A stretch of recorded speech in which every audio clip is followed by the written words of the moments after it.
ابھی زمین و آسمان نہیں بنے، چاند سورج ستارے کہکشاں، یہ جنگل دریا سمندر پہاڑ، کوئی چیز بھی اللہ نے نہیں بنائی تھی۔ دنیا کا نام و نشان نہیں تھا، یہ نقشہ نہیں تھا، کوئی مخلوق نہیں تھی سوائے فرشتوں کے، اور بعض روایات کے مطابق جن بھی موجود تھے۔ اللہ نے دنیا بنانے سے 10,000 سال پہلے قرآن کریم کو فرشتوں کے سامنے خود تلاوت فرمایا،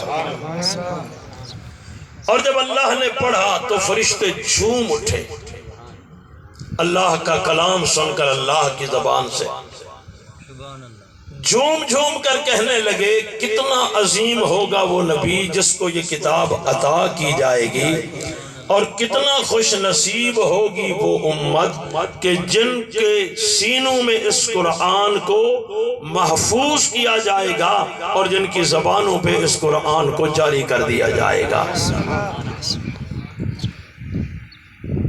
ہمارے بزرگ گزرے ہیں مولانا طیب قاسمی صاحب جو دارالعلوم دیوبند کے محتمم تھے،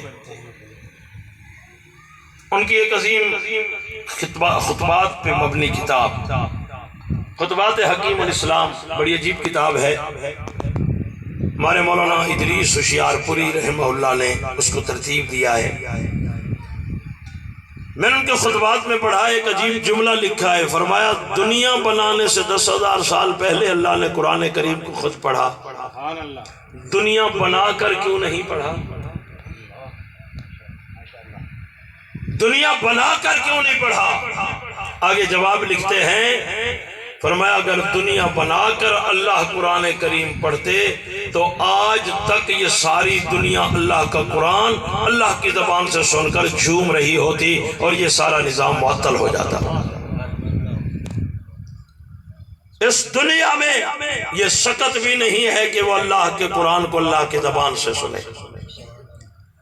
دلیل کے طور پہ انہوں نے فرمایا کہ جب یہ دنیا ختم ہو جائے گی تو جنت میں کروڑوں سالوں کے بعد اہل جنت جنت میں چلے جائیں گے، کروڑوں سال گزر جائیں گے۔ یہ میں کروڑوں سال اس لیے کہہ رہا ہوں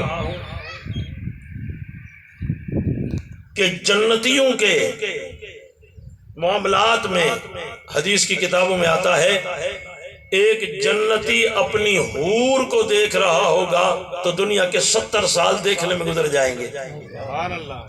وہ آ رہی ہوگی، یہ دیکھ رہا ہوگا، اس کے دیکھنے کے انداز میں دنیا کا 70 سال گزر جائے گا۔ تو اہل جنت جنت میں چلے جائیں گے تو کروڑوں سالوں کے بعد، لاکھوں سالوں کے بعد اللہ ارشاد فرمائیں گے کہ اہل جنت کو میدان مزید میں جمع کرو، میں ان سے بات کرنا چاہتا ہوں۔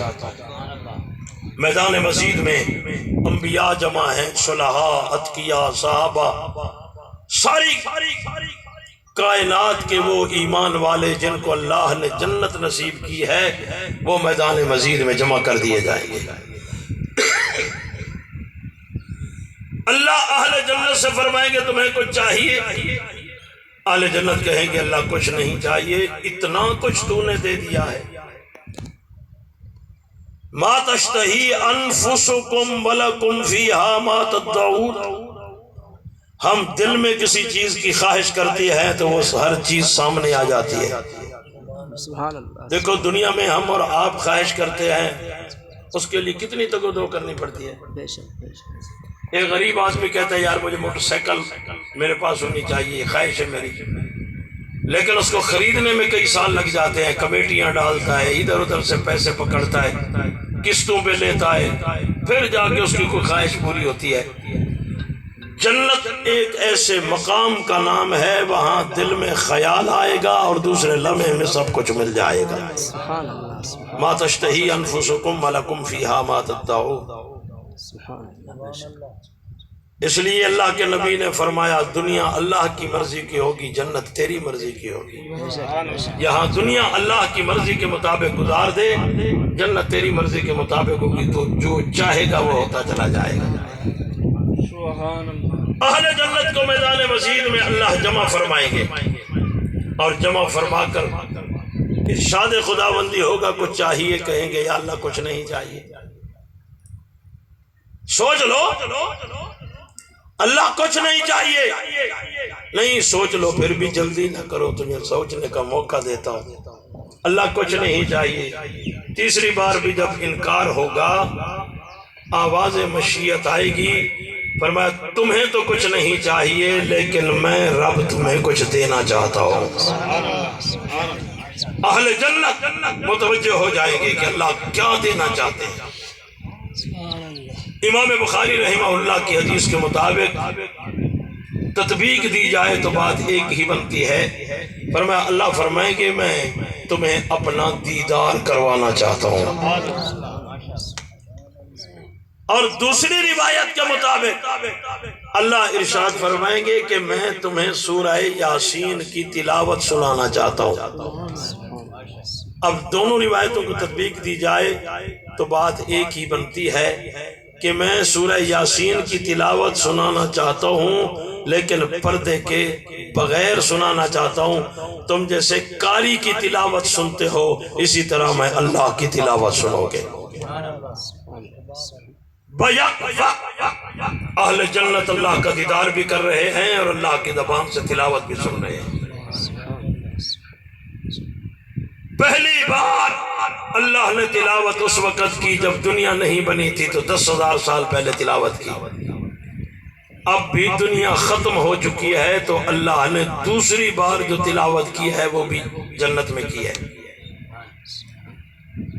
اور فرمایا جب اللہ کی تلاوت جنت کی فضاؤں میں گونجے گی تو جنت کے محلات بھی جھوم رہے ہوں گے۔ اہل جنت تڑپ جائیں گے اور جھوم جھوم کر کہیں گے اللہ تیری جنت کے محلات میں وہ مزہ نہیں آیا جو تیری زبان سے قرآن کی تلاوت کے سننے کا مزہ آ گیا ہے۔ اہل جنت جھوم جائیں گے۔ دیدار خداوندی کی بدولت یہ ہوگا کہ اہل جنت اپنے گھروں کو محلات میں جو واپس لوٹیں گے نا، اتنا خوبصورت ہوں گے، چہرے اتنا منور ہوں گے کہ گھر والیاں پہچان نہیں سکیں گی پتہ نہیں یہ وہی ہے یا کوئی اور ہے۔ تو وہ تعارف کروا کر کہیں گے میں وہی عبد الرحمن ہوں، وہی نذیر احمد ہوں، وہی میں عبد الغفور ہوں۔ اتنا حسین، میں بیوٹی پارلر سے ہو کر نہیں آیا، میں اپنے رب کا دیدار کر کے آ گیا ہوں۔ مجھے اللہ نے دیدار کروایا تو میرے حسن میں اضافہ ہو گیا۔ سامعین گرامی قدر میں عرض کر رہا ہوں کہ ساری کتابیں کتابت شدہ ہے، قرآن کیا ہے؟ تلاوت شدہ ہے، اور اللہ نے اسے خود تلاوت کیا ہے۔ یہ بھی قرآن کریم کا اعزاز ہے کہ قرآن سے آپ باتیں کریں تو یہ باتیں کرتا ہے، سوالات کریں تو جوابات دیتا ہے۔ قرآن کا اعجاز، اس سے جو بات پوچھو یہ بتاتا ہے۔ قرآن کریم سے پوچھا جب اللہ نے تجھے پڑھا تو تو کہاں چلا گیا؟ قرآن کریم نے جھوم کر کہا بل ہوا قرآن مجید فی لوح محفوظ، میں کہیں نہیں گیا، میں لوح محفوظ میں چلا گیا۔ علامہ انور شاہ کاشمیری رحمہ اللہ ہمارے ماضی قریب کے ایک بہت بڑے محدث گزرے ہیں۔ اللہ نے ان کو دو چیزیں ودیت فرمائی تھی، حافظہ بھی کمال کا دیا تھا اور حسن اور خوبصورتی بھی کمال کی دی تھی۔ حافظے کا کمال یہ تھا کہ کتاب کو دیکھتے تھے، پڑھتے تھے، پھر اسے رکھ دیتے تھے، بعد میں جب کتاب کو پڑھتے تو لکھنے والے کی غلطی ہوتی تھی، حافظے میں غلطی نہیں ہوتی تھی۔ خوبصورتی کمال کی، جو شخص بھی ایک نظر انہیں دیکھتا گرویدہ ہو جاتا۔ ان کی لائف اور زندگی میں لکھا ہے، سمان حیات میں لکھا ہے، حضرت اسٹیشن پہ گئے اور اسٹیشن ماسٹر سے کہا مجھے لکھنؤ کا ٹکٹ چاہیے۔ وہ ہندو تھا۔ حضرت نے جب جو پیسے دیے نا اوپر دیکھا تو انور شاہ کشمیری کا خوبصورت چہرہ سامنے آیا، تڑپ کر کہنے لگا میرے پاس لکھنؤ کا ٹکٹ ہے، تیرا حسین چہرہ بتاتا ہے تیرے پاس جنت کا ٹکٹ ہے۔ سبحان اللہ سبحان اللہ۔ علامہ انور شاہ کشمیری رحمہ اللہ مسکرائے اور فرمانے لگے لکھنؤ کا ٹکٹ پیسے سے ملتا ہے اور جنت کا ٹکٹ میرے محمد کی غلامی سے ملتا ہے۔ سبحان اللہ سبحان اللہ۔ ان جملوں پر اس پہ بہت اثر ہوا اور اس نے بے ساختہ کلمہ طیبہ پڑھ دیا، حضور کا کلمہ پڑھ دیا، مسلمان ہو گیا۔ دائیں بائیں جو ہندو بیٹھے تھے کلیگ دوست، انہوں نے کہا یار پاگل ہو گئے ہو، بے وقوف ہو، کیا ہے؟ اس بزرگ آدمی نے تمہیں کوئی تلوار دکھائی ہے، کوئی جبر کیا ہے، زبردستی کلمہ پڑھوایا ہے؟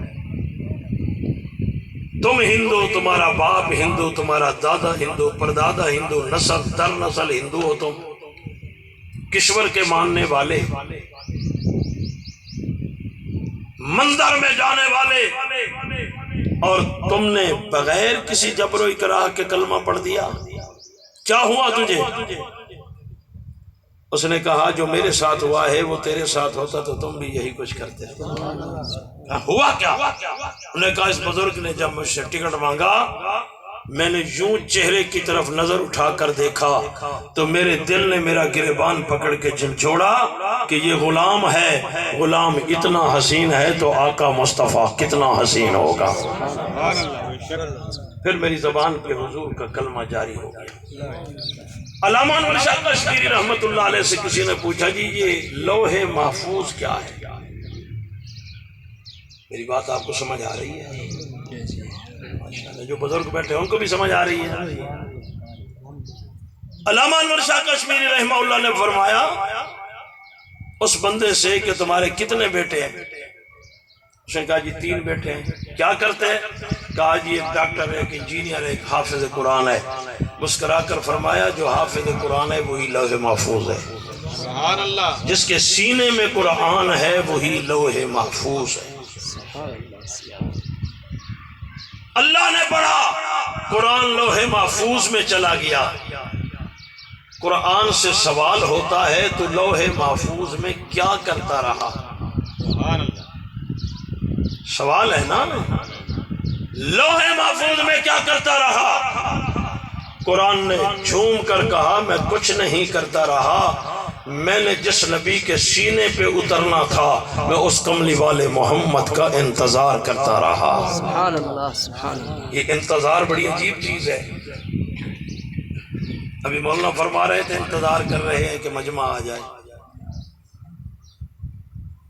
انتظار بڑی عجیب چیز ہے۔ کسی فارسی بان سے پوچھا گیا کہ انتظار کسے کہتے ہیں؟ تو فارسی ادیب نے کہا کہ جیل کی دیواریں بھی نہ ہوں، ہاتھوں میں ہتھ کڑی بھی نہ ہو، پاؤں میں بیڑی بھی نہ ہو، پھر بھی بندہ قید میں ہو تو اسے انتظار کہتے ہیں۔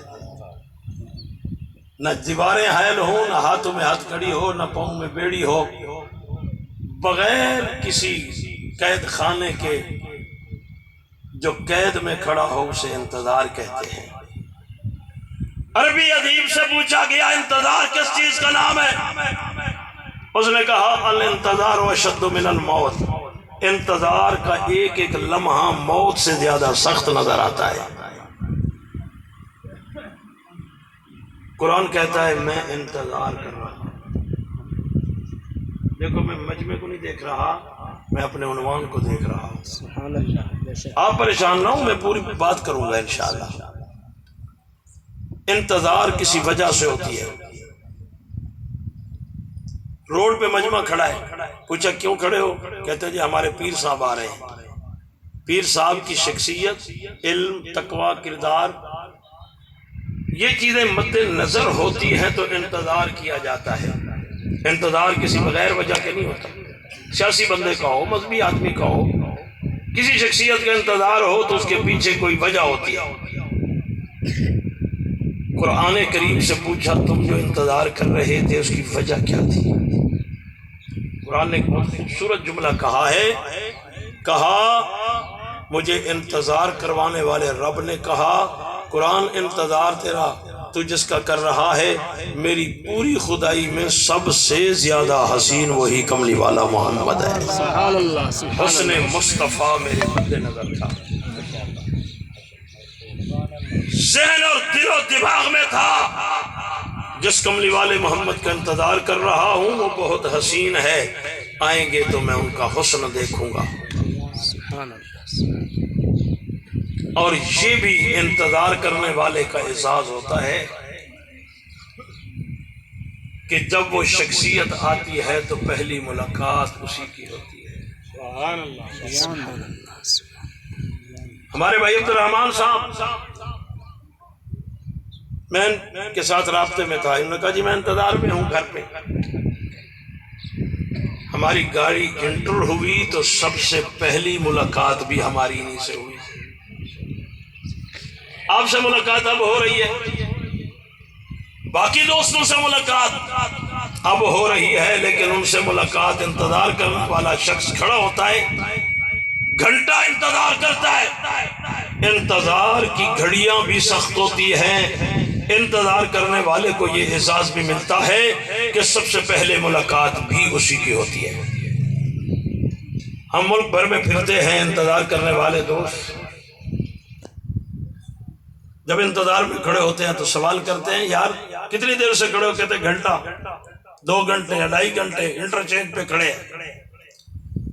مجھے بتلاؤ انتظار میں کھڑے ہو، میں آیا یا جو شخصیت آپ کے مد نظر ہے انتظار کے لیے، کیا آپ نے صرف اسی کو دیکھا؟ تو وہ کہتے ہیں نہیں، انتظار آپ کا تھا لیکن دیکھا یہاں سے ہر گزرنے والے کو۔ کوئی پیدل گزرا اسے دیکھا، کوئی پروٹوکول کے ساتھ گزرا اسے دیکھا، کوئی فقیر گزرا اسے دیکھا، کوئی امیر گزرا اسے دیکھا۔ میں نے قرآن سے پوچھا انتظار تو حضور کا تھا، تو نے دیکھا کس کو ہے؟ قرآن نے جھوم کر کہا میں نے بہت کچھ دیکھا ہے۔ کیا دیکھا؟ کہا میں نے آدم کو بنتے ہوئے دیکھا ہے، سبحان اللہ سبحان میں اللہ۔ نے فرشتوں کو سجدہ کرتے ہوئے دیکھا ہے، میں نے یہ زمین و آسمان بنتے ہوئے دیکھے ہیں۔ قرآن بتاتا ہے لوح محفوظ میں یہ سب کچھ دیکھ رہا تھا۔ اگر زحمت گوارا نہ ہو تو سبحان اللہ بلند آواز سے کہتے ہیں۔ نعرہ تکبیر، میں نے ایک عظمت قرآن، توجہ، شان قرآن۔ قرآن نے کہا میں نے ایک نوجوان کو